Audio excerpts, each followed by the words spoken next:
অতিরিক্ত বৃষ্টির কারণে আমরা সেরকম কোনো ট্যুরিস্ট স্পটে যেতে পারিনি। প্রথমেই আমরা নেমেছিলাম গোসাবা।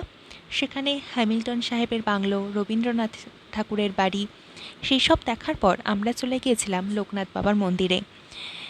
সেখানে আমরা গিয়ে একটা জিনিস বুঝি যে জায়গাগুলো হয়তো খুব একটা বেশি সবার কাছে পরিচিত নয়, কিন্তু ওখানকার মানুষের কাছে এই ছোট ছোট মন্দির, বনবিবির মন্দির, এগুলোর গুরুত্ব হয়তো অপরিসীম। সুন্দরবন আমরা যাই শুধুমাত্র একটি অ্যাডভেঞ্চারাস জার্নি উপভোগ করার জন্য, কিন্তু ওখানে যারা থাকেন তাদের তাদের লাইফ হয়তো রিয়েল লাইফ অ্যাডভেঞ্চারের সমান।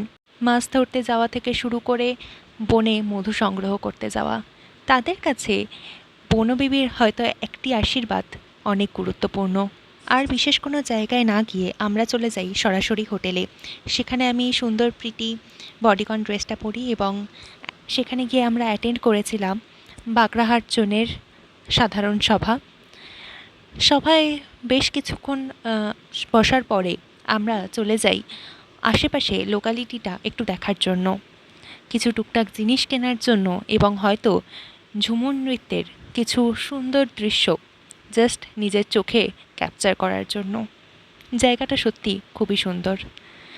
রাত্রে আমরা হোটেলে ফিরে ডিনার করে ঘুমিয়ে পড়ি। Good night.